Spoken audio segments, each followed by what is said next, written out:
Good morning, students, and welcome to day 3 of our SAT prep for Upward Bound students. We're in summer 2021, and I want to do the remaining 5 problems that we talked about that were really challenging for students on the assessment, okay? So before I begin, I'm going to review what we have been doing thus far.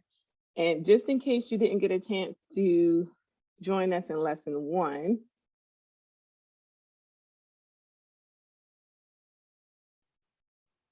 so this is the first problem we talked about. By all means, feel free to pause the screen if you need to jot down the work or review the problem.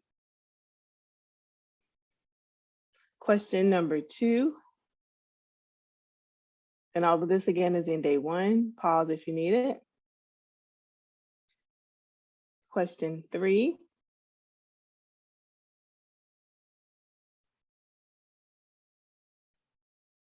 Question 4.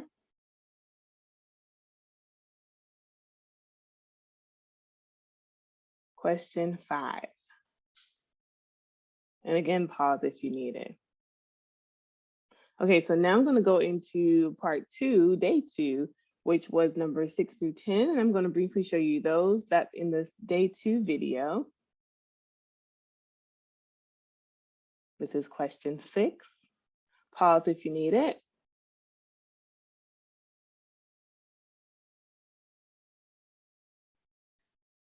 Question 7, we had a graph and we had a problem. So let me show you the problem again so you can see the chart. Pause if you need it. And then the work for that, we had an equation. We had to solve equations here, system of equations. And then we go to number 8 and 9 where we use the same information to solve multiple problems. Again, pause if you need it. Number 8.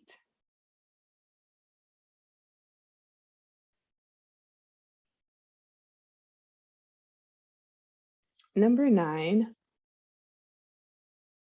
Top information is the same for number 8. And here is your problem.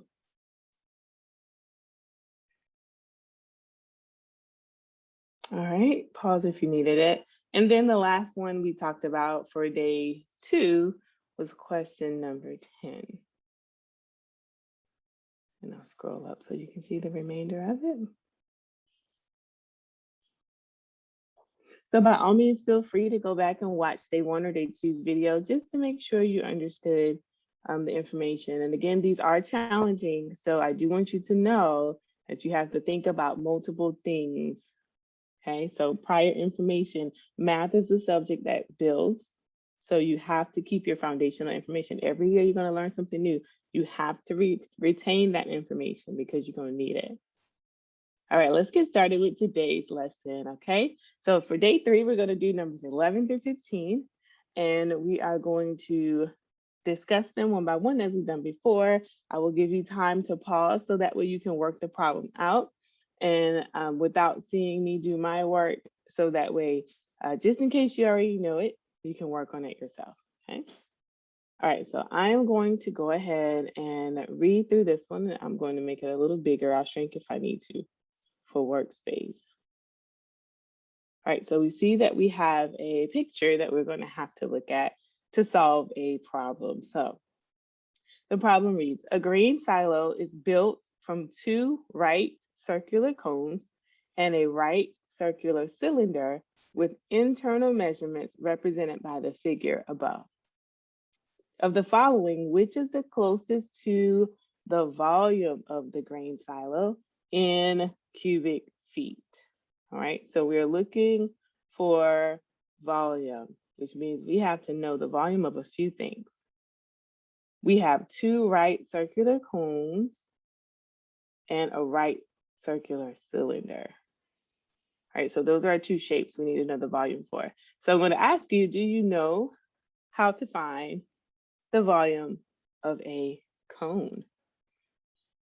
Let's think about that. How to calculate the volume of a cone? What's the formula? And then what's the formula for finding the volume of a cylinder? So to solve this problem, the volume of the grain silo can be found by adding the volumes of all the solids, okay? And remember, we have 2 cones and we have 1 cylinder, right? The silo is made up of a cylinder with height 10 feet, and that's here. Here's your cylinder in the middle. The base has a radius of 5 feet, and we're pulling that from this diagram. I'm just going to highlight the cylinder in pink. There we go.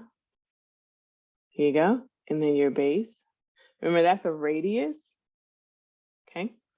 And then we have the 2 cones. Now, each of those, switch to blue, your cone at the top and the bottom, each of those have a height of 5 feet, and that's given here and here. It tells you that they're both the same height.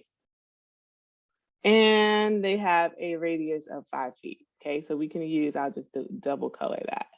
We're going to use that same radius of 5 feet. Which should make sense, right? If they're stacking on top of each other, then they have to have the same circular shape and size. The formulas for this,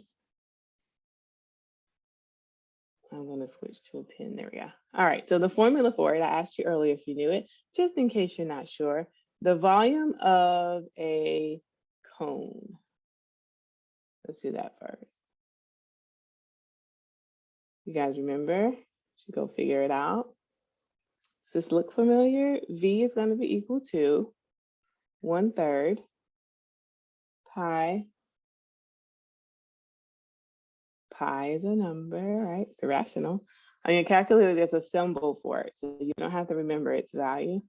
R squared, remember R stands for radius. Good. Awesome. And then the last part, do you remember what goes here? Pi r squared times your h. What does h stand for? Good, your height. All right, so thank you. I'm glad you know what the variables stand for. And let's do the volume of a cylinder, because there's 2 parts. There's actually 2 cones, and I'm gonna put the number 2 here so we can remember that we have to do that twice. All right, so we have a volume of a cylinder. Don't judge me for my writing. All right, the volume of a cylinder, remember that? It is very similar to a cone.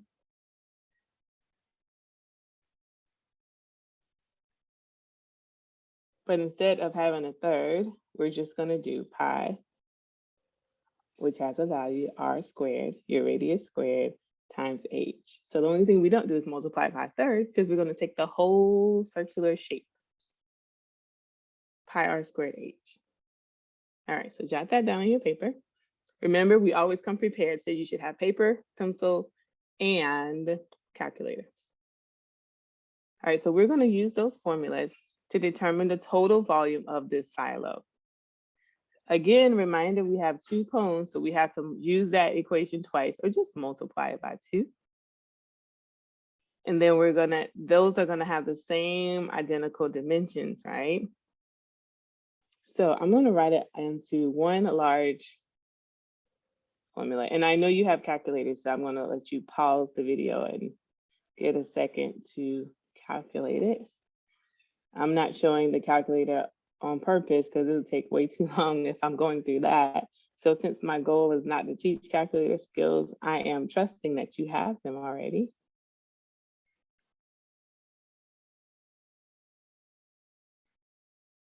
Okay, and this is the cylinder. Good. I'll write it up here just so you can identify what's going on in your equation. Pi r squared, your radius came from the picture. They gave it to us as 5. Your height came from the picture. They gave it to us as 10. Remember, I said we have to add it to the volume of your cones. And remember, there are 2 cones. So if you need to write it out as 1/3 pi r squared h plus 1/3 pi r squared h. How some people need to see each cone individually, go for it. I'm gonna put it all together, but by all means, again, remember in math, when we're talking about scratch work, you have to write it to where it makes sense for you. All right, so I'm just gonna plug in a 2 here because we're gonna do 2 times. And then 1/3. And that 1/3 is gonna be multiplied by pi.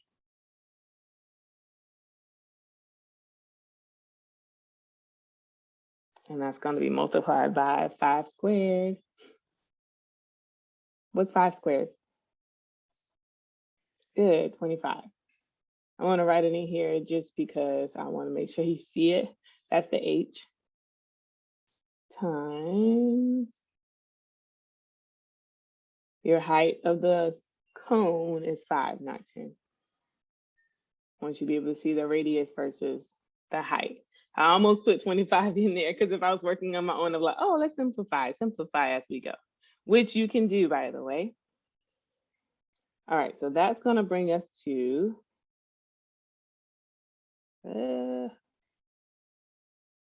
I am holding my pen for some reason, apparently.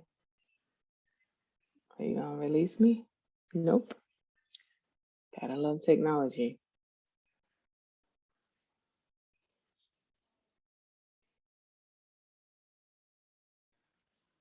All right, there we go. All right, so when we do the math here, we end up with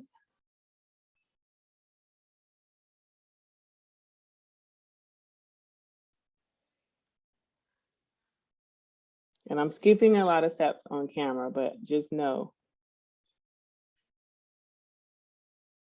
as you simplify on your paper, let's put that in parentheses. You don't have to. Parentheses mean multiplication, but I better show it like that. All right, so 4/3 times 250 times pi. And then simplify that even further so that your volume of your silo, pausing for that calculator moment, go ahead and get that for me.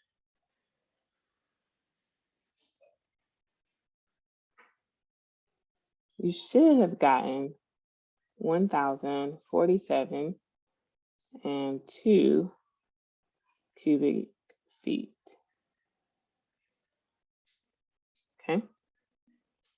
And since it's multiple choice, our final answer is D. All right. Now, if you didn't get that, I need you to go back in your calculator, practice typing in. By all means, you can type it in individually. I'm hoping that you're using a graphing calculator, but if you use scientific, that's perfectly fine.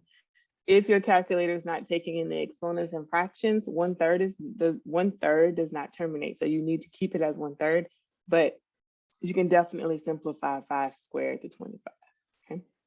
So simplify as much as you can before you put it in the calculator, if it seems like the calculator may be your hiccup, okay? All right, very good. I'm gonna pause there and then let's get ready to do question number 12. All right, let's get started with number 12. Here we go. If X is the average, which stands for your arithmetic mean, of M and 9, Y is the average of 2M and 15. Z is the average of 3M and 18. What is the average of X, Y, and Z in terms of M? Okay, I'm gonna pause and let you read that one more time. Okay, had a chance to read over it again. Seems a little complex in the verbiage, but it's not as hard as it probably looks. Here's what I mean by that. How do you calculate the mean or find the average of anything? I'm listening. Good. To find the average, you just add something up and divide by how many you have, right? So if I have 2 numbers and I want to find the average, I add them up, divide by 2. If I have 5 numbers and I want to find the average, I add them up, divide by 5. Just like if you were trying to calculate the average of your grades per se, if they were the same value. So if we have things that are in a system of numbers and we have them here, they give us the numbers. All you do is add them up, divide by the total. Okay. You did that in like middle school. Okay. All right. So now that we know how to do the average, which we've learned for a while, it's just now worded a little bit differently. It's no longer your mean, it's your average. We're going to figure out how do you find the average for each one of the variables given. And then we have to put it in terms of M. But here's the neat thing about it. Isn't it already written in terms of M? Like X is M and 9, Y is 2M and 15, Z is 3M and 18. So we're already given the variable. We just got to find the average of those three numbers. I hope that makes sense. Okay, here's what I mean. Let me show you. So X has an average of M and 9. So M plus 9, how many terms is that? One term, two terms, divide by 2. X is M plus 9 divided by 2. Y has an average of 2M and 15. So 2M plus 15, how many terms is that? Divide by 2. Boom, we're done. And then Z is written in terms of 3M and 18. And again, we have how many terms? Good. That's the number you divide by. So we have what each one of those variables mean. We need to find the average of all of those and then simplify it. Now, the reason why they say in terms of M is because it's a variable. We don't know what that variable stands for, so we can't come to a number. Okay, so we can't get to a number conclusion. So we want it in terms of the variable. That's all that means. All right, so how do we find the mean again? We said we had to add all the terms up and divide by the number of terms. Okay, cool. So we got 1, 2, 3, X, Y, Z. Boom. Let's do it. We're going to add them up together. M plus 9 divided by 2. That's going to represent X. 2M plus 15 divided by 2. That's representing which variable? Y. Good. 3M plus 18 divided by 2. And that represents what? Which variable? Z. Perfect. All right, so now we're going to do all of that. What's the last step? Once you add for arithmetic mean, you have to divide by how many terms we have. All right, so how many terms do we have? We have X, that's 1 term, Y, 2 terms, Z, 3 terms. Good. So if you said 3, perfect. Now that looks a little chaotic, a lot going on. Let's combine like terms in my numerator because they all have the same denominator. That should work, right? So let's see, we got M, 2M, and this is like a 1M. Put it there if you need it, okay? 1 plus 2 plus 3, oh, that's gonna give me 6. And then I'm gonna add 9, 15, 18, and that's gonna give me 42. And I did not put the M. Ooh. There we go. All right, so what we have to do next, if I can get that, I'm gonna write that a little clearer because I don't like how that looks. That M is important because we're writing it in terms of M, so we can't lose it. Divide that by 2, and then all of that is divided by 3. All right.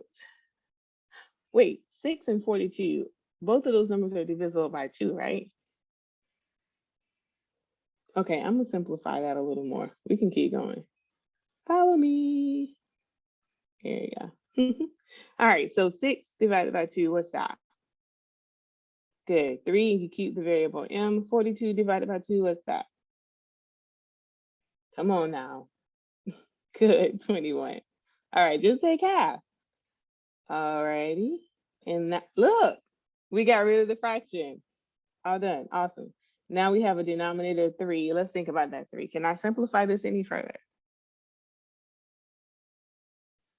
Absolutely. What does it simplify to? If I divide out that 3, 3 divided by 3 is 1. So I'm just going to write M. I'm not going to put a 1 there.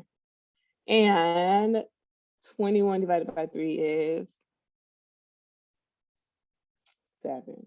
Good. All right, ladies and gents, very good.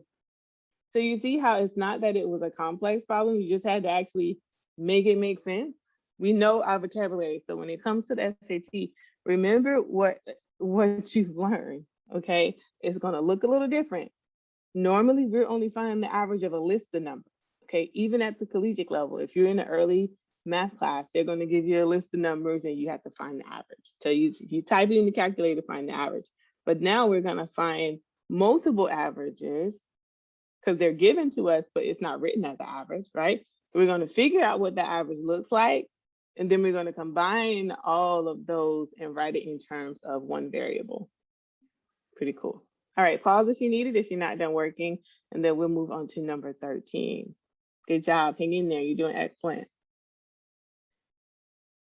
While you checking, I just saw that I circled the wrong one, so let me go back. Isn't that common to do on a test, right? And I just so happened to look back at my answer and said, oh, wait, that's not what I meant.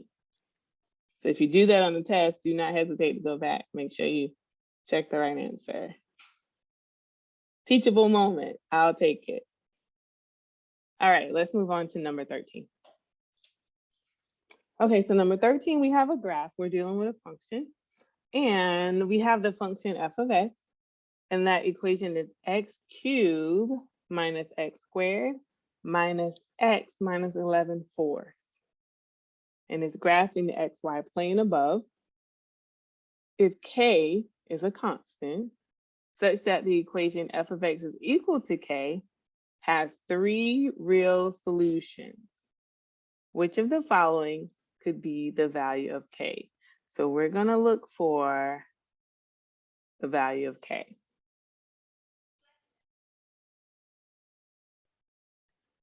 All right, so let's look at this, and we're just going to solve it because I don't have the multiple choice options listed, okay? All right, here we go.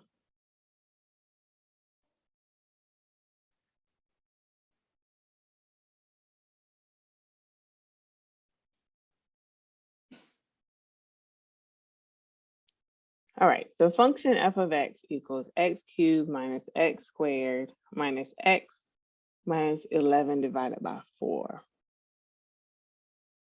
So I'm going to write down our equations.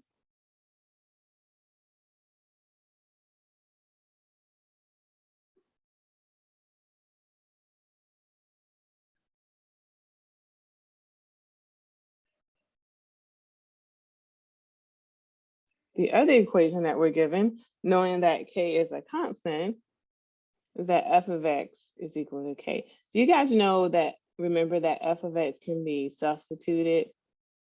I'm sure you've seen this before. So f of x is equal to y, right? Have you seen that before?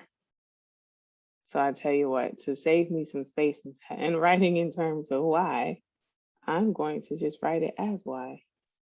Since now I told you what I was doing. So y is equal to the same equation because y is equal to f of x. And y is going to be also equal to k. Now, a real solution of a system of two equations corresponds to a point of intersection. Intersection means where the graph intersects your coordinate point, okay? The intersection of the graphs of those two equations will occur in your XY plane, all right? So the graph of y equals k is going to be a horizontal line, and it's going to contain the points 0k, which intersects your graph of the cubic equation 3 times.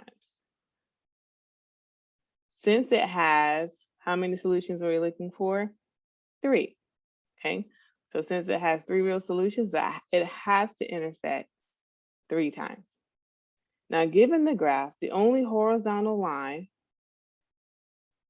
that would intersect this cubic equation given to you, 3 times is going to be the line with this equation. Okay, so here's the graph, and we're trying to figure out where does a horizontal line cross it 3 times. Well, here's what I'll do. And I'm hoping that you understand 3 real solutions. Intersections mean where it has to cross the graph. So let's try it. I'll give you one that's not the answer. This is not the answer, okay? All right, let's cross it. It doesn't matter where. Clearly that's not a clean line. So let me get a, I'm sure I can do a shape on here, right? There we go. All right, so let's do a line. Try to go through 2. Ta-da! Yay! How many times does that cross my graph? Here's my graph, is the black line. It only crosses it 1 time. Since it only crosses it 1 time, and that won't work. Okay. And there is a way to do it algebraically, but honestly, when you're given a picture, you can just look at it and figure it out. And you may have already found it. Did you find it before me? Okay. It's only because you can work while I have to make sure I write. I hope you got it. If you got it, then great. If you got it by solving, then great. Okay, what about, without giving you, I'm gonna have to give you the answer. Okay? So there's a little area in here where it crosses twice. Nope, that's not it. Okay, so let me just show you. Because if I did a line down here, right, it would only cross once. -2 only cross once. I bet you already found the answer. Here's where it gets wavy. It's wavy right in here. Let's try 3, but I'm gonna do a line because I wanna make sure you see it correctly. You already saw it, I'm sure. Let's change colors.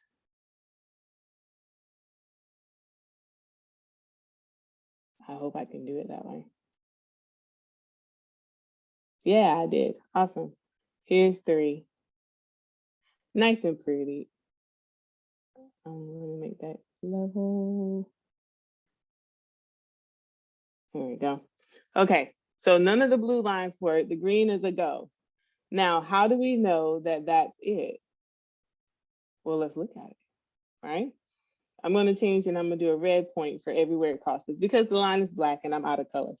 All right, so here's 1 point where it's on the graph.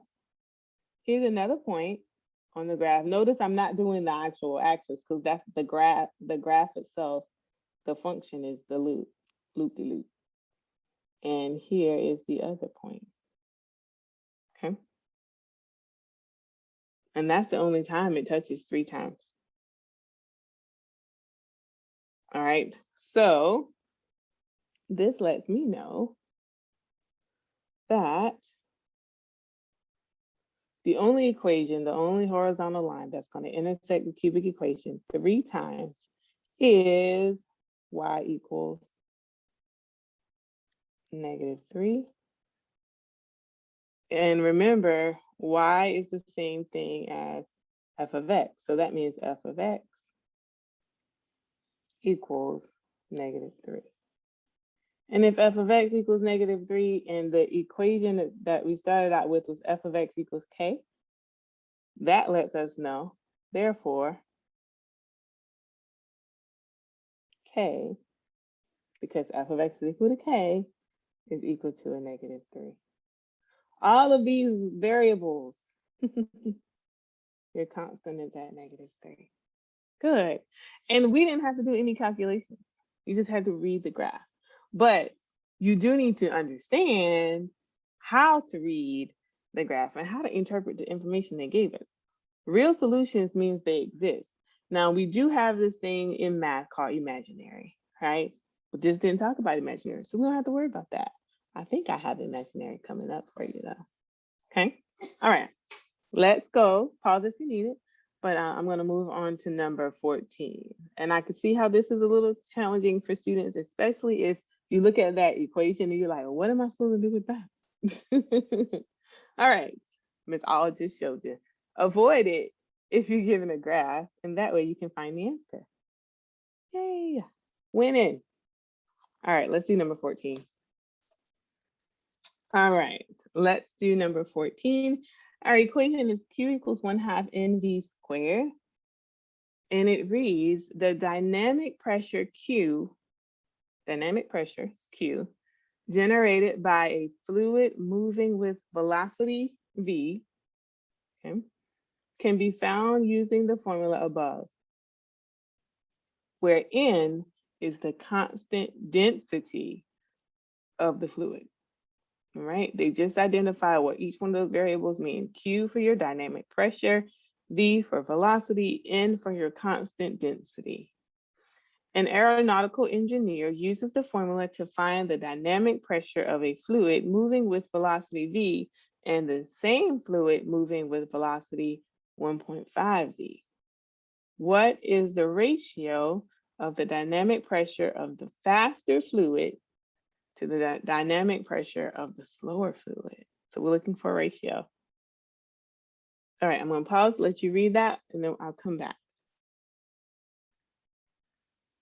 Okay, so we have to dissect this a little more because we have to figure out how we're going to represent these fluids, the faster and the slower, and then we have to start solving for the ratio of those dynamic pressures. So to solve it, we got to set up equations, all right? So let's start with variables. Let Q1 be the dynamic pressure of your slower fluid. All right, so Q1 is going to be the slower.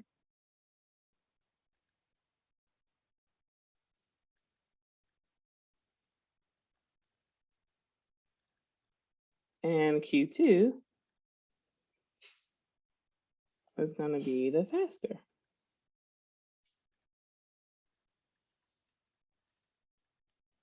Which means the dynamic pressure of the fluid is moving with volume 1. Not volume, sorry, velocity. Thinking about the cylinder. Okay. The velocity for the fluid 1 is going to be V1. And of course, the velocity of the faster fluid is going to be, what was it?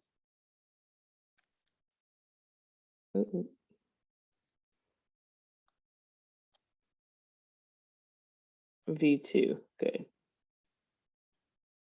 So we got to know what these variables stand for and what they pair with. So the 1 is going to be slower than the 2. Now, if that's the case, the problem told me that he's going to use a formula to find the dynamic pressure. We got velocity V, and then we got 1.5 V, okay? So we know that velocity 1 is going to represent the slower one, which lets me know that for velocity 2, it's going to be 1.5 V1, okay?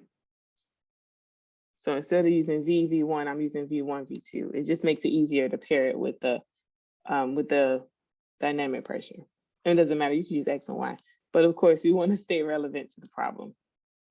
All right, given the equation, Q is equal to 1/2 NV squared, because that's the original equation. I didn't make that up, that's up here. All right, so that's from the problem. Let's substitute the dynamic pressure of and the velocity of the faster fluids. So if we do that, we'll have Q2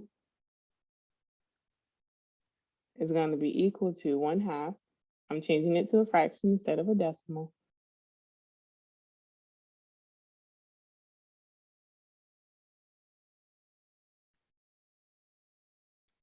All right. So we're going to have 1/2 right here, 1/2 N from the equation times your V2, which is your velocity, squared. And since we know that V2 is equal to 1.5 V1, the expression 1.5 V1 can be substituted for V2. Right? So we can substitute that in. So let's substitute, and when we substitute,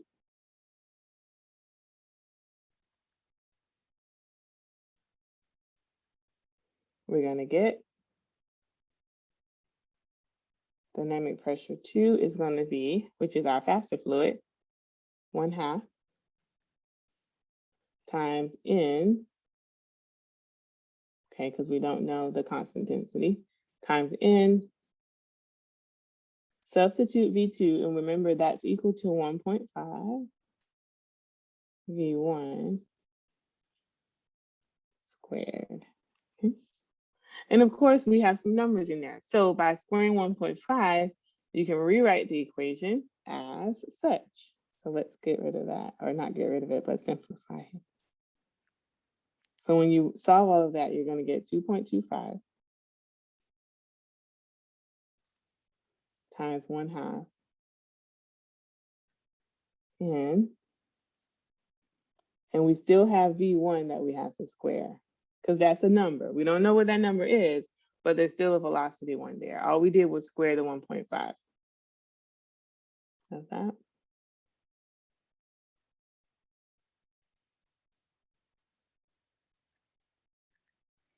Okay.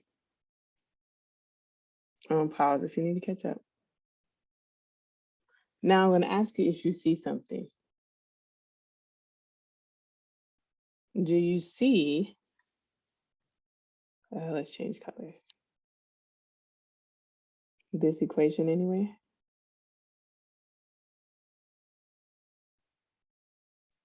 Because we can rewrite that. It's up here. Look, same thing. Here we go. 1/2 N velocity squared. Remember, I didn't use V, I labeled it V1 because we had a second one. So V squared is this. It's the same thing. So I can actually fill that in because that's equal to Q1. Well, they just have it as Q, but it's Q1. So let's rewrite Q2 in terms of Q1. All right, so your dynamic pressure for the faster fluid is 2.25 times the slower fluid. And of course, we're trying to find the ratio. So if we take this divided by Q1,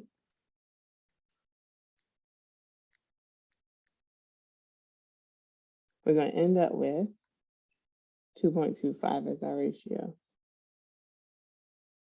If they want it as a fraction, if you kept it in fraction form, you'd end up with 9/4 as your final answer.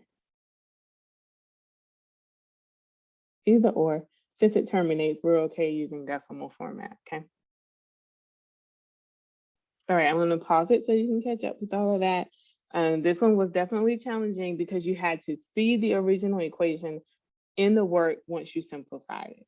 A little more challenging. I'm hoping you see. If you didn't see it, pause it here. I'm gonna pause it and we're gonna move to number 15 and just evaluate it again or rewind it again if you need to hear me say that information again. All right, I'm pausing and we'll do our last one of the top 15 hardest problems. I know they're challenging, but I have faith in you. You guys are going to soar on this SAT score. Woo-hoo. All right, hopefully you got all of that one. That one was challenging. And then we have our last one. So this is number 15. We made it. Woo-hoo, excited. All right. For polynomial P of X, rather, the value of P3 is -2.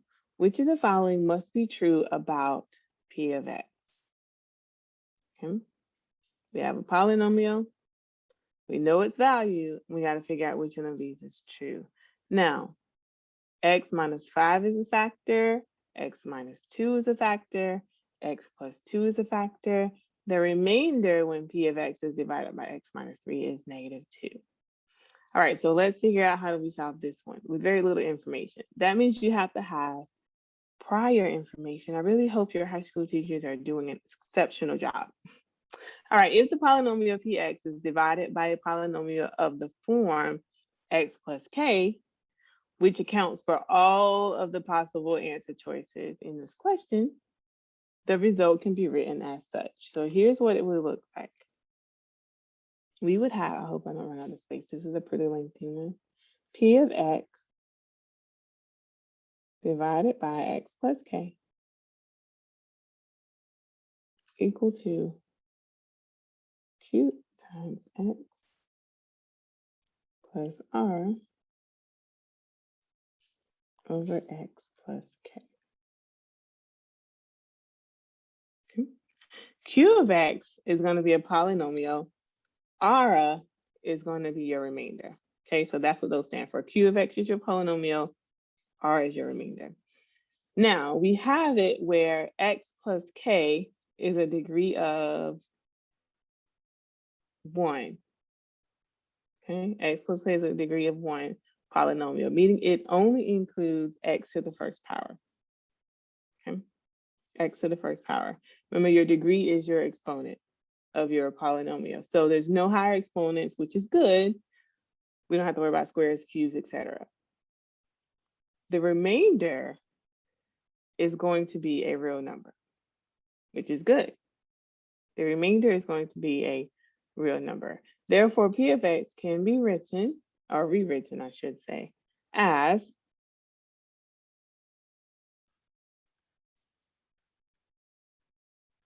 P of X is going to be equal to X plus K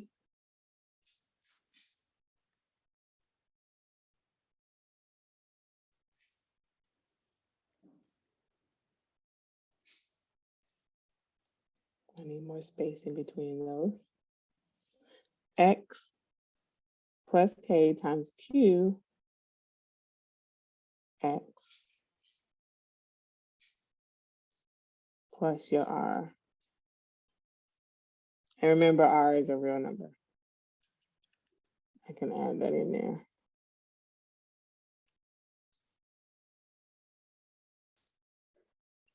Okay, where R is a real number. That looks like a name, Rissa. It's not. Where R is a real number. There we go. Okay, the question states that PK is equal to a -2. So it must be true that I can substitute this stuff in, right? -2 is equal to P3, P of 3, which is what they told me. And if P3 is equal to this equation, then that means 3 plus K. All I'm doing is substituting now. Q, I'll do it afterwards instead of trying to squeeze it in, plus R. Okay. All because they literally told me in the problem all of my values. They told me what P3 is -2. You just have to know the format for a polynomial and its remainder. All right. I'm pausing so you can catch up with my writing. Okay, got that? All right, so now that we know what it looks like with the 3 in there and the -2, now we can just plug in all possible answers. Now, normally I tell you not to plug it in if you can find a shortcut. So since I did that in a previous one, we'll go through the process for this problem. Here you go. All right, so let's plug it in. If the answer A, B, or C, R will be 0. If it's A, B, or C, R will be 0. If it's D, R is going to be -2. So if we have an A, B, and C, A, B, and C, so if it's X minus 5, X minus 2, X plus 2, either of those work, then we're going to zero out our remainder. But if we can't zero those out, then we are going to have a remainder of -2. Okay, so let's plug in some numbers. I'll try to show it while I can. All right, so for the first one, for A. For A, we have -2 is equal to P times 3, which is equal to, and we're going to plug in that information. So 3 plus -5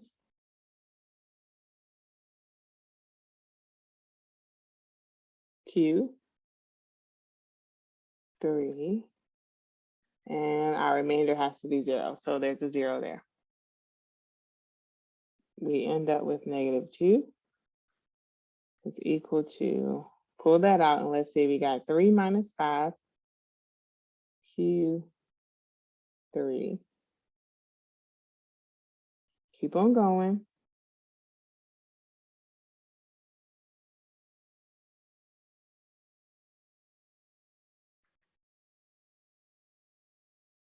Okay, so how could we make this true? This could be true, but only if Q of 3 is equal to 1.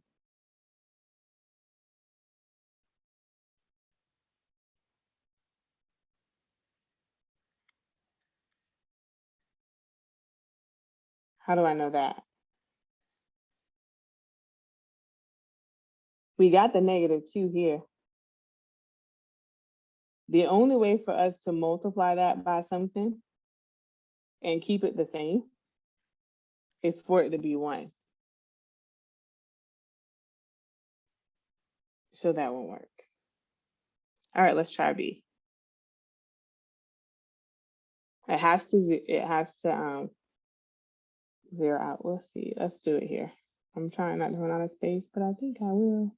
I'll scroll down. So B is x minus 2. So we're going to have to put in a -2 there. -2. P3. Hopefully by doing this multiple times, you get what I'm doing. You're just checking it, which is why this is a tough one, because most times students are not trying to spend time to do it, but it's so worth it.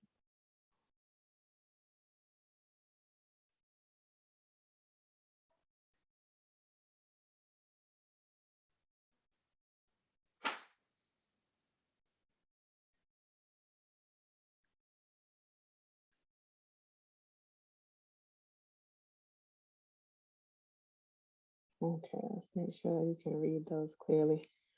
All right, so for B, we got -2 equals P3, which equals 3 plus -2 times Q times 3 plus 0. All right, let's simplify. Remember, all of that equals P3, so I just wipe that out. We don't need it. We're trying to get things equal to -2. So -2 equals 3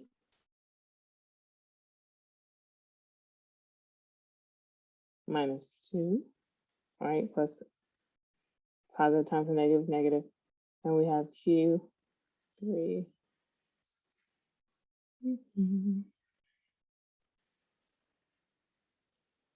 Keep on going. Gives me a -1.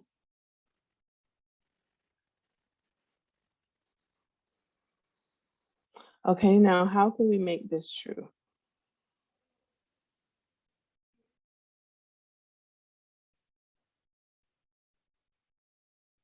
We got a -1 here.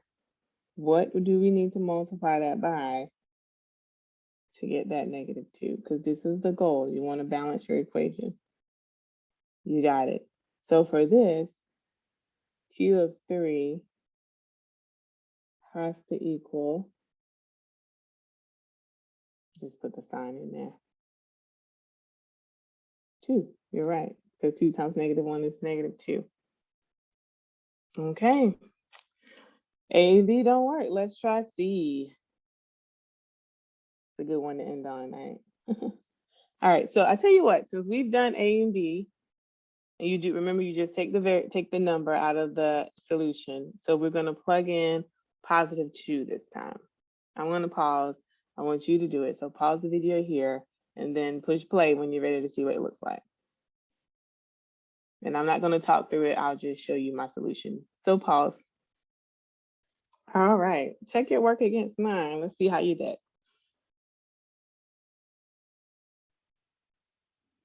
Substitute in your 2.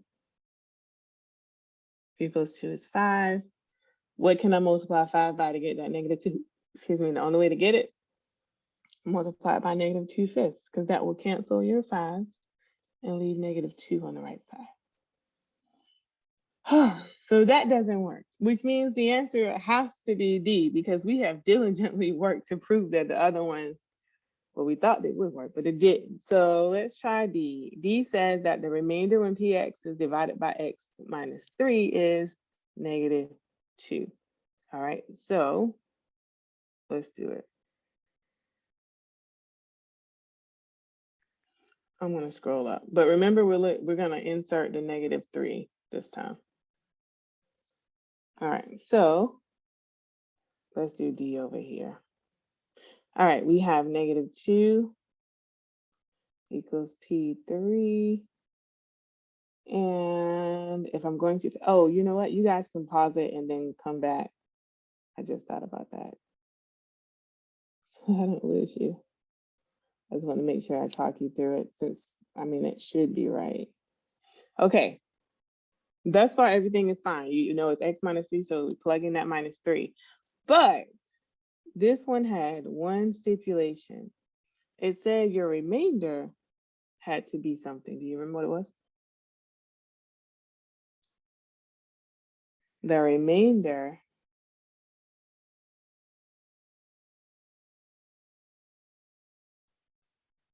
if I can find my, here we go. The remainder is -2. So we have to change from 0 to adding a -2. That's it. I wanted to show you that before you got started. Okay, go ahead and finish it. Pause the video because I'm gonna just work on camera.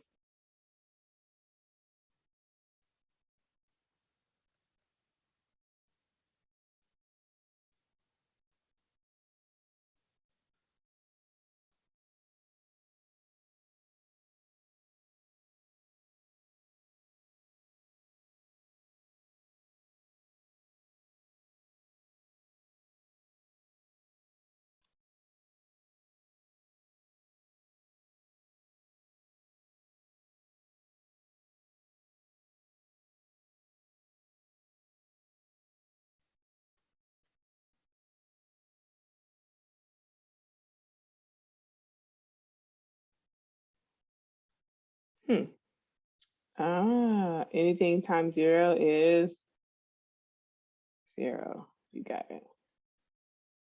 This works. And it's always true.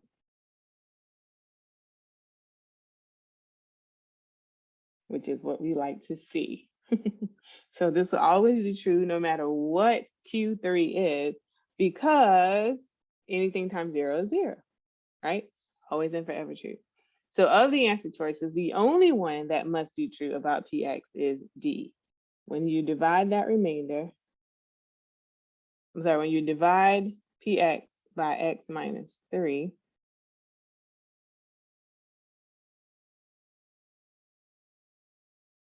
you're going to have a remainder of -2. Okay. That's awesome. Yay. All right. Pause there if you need to finish copying now, okay?